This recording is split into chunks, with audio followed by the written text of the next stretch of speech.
15 ദിവസത്തേക്കുള്ള പാക്കിംഗ് ഒക്കെ കഴിഞ്ഞ് ഒരു മണിയായപ്പോൾ നമ്മൾ സ്കൂളിൽ എത്തി. അവിടെ നിന്ന് എല്ലാവരോടും നമ്മൾ ബായ് ഒക്കെ പറഞ്ഞ് ഒരു 2 മണിയായപ്പോൾ നമ്മൾ തിരൂർ റെയിൽവേ സ്റ്റേഷനിലേക്ക് പോയി.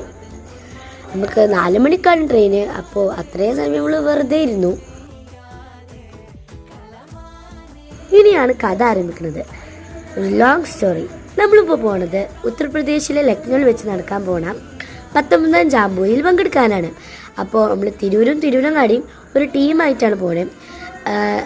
ഞാനും എൻ്റെ സ്കൂളിലത്തെ കുറച്ച് കുട്ടികളും കൂട്ടി ഞങ്ങൾ ഒരു ടീച്ചറും കൂട്ടി 12 ആൾക്കാർ. കറക്റ്റ് 4 മണിയായപ്പോൾ ട്രെയിൻ വന്ന് നമ്മൾ കയറി. ആ ഫസ്റ്റത്തെ ഒരു തിരക്കും തിക്കൊക്കെ ഉണ്ടായിരുന്നു. ഏകദേശം അത് നമുക്ക് തീർന്നു. നമ്മൾ സീറ്റ് റെഡിയായി. ഒരു കാര്യം എനിക്ക് പറയാനുള്ളത്, നമ്മൾ ഇത്രയും ലോങ് പോകുന്നതുകൊണ്ടാണ് നമുക്ക് ഫോൺ കൊണ്ടുള്ള അനുവാദം തന്നത്.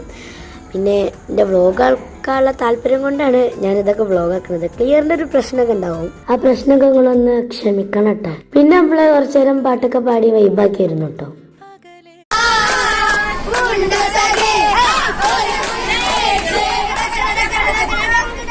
പിന്നെ നമ്മൾ അന്ന് രാത്രിക്കത്തെ ഡിന്നറും കഴിച്ച് പോയി ഉറങ്ങിട്ടോ.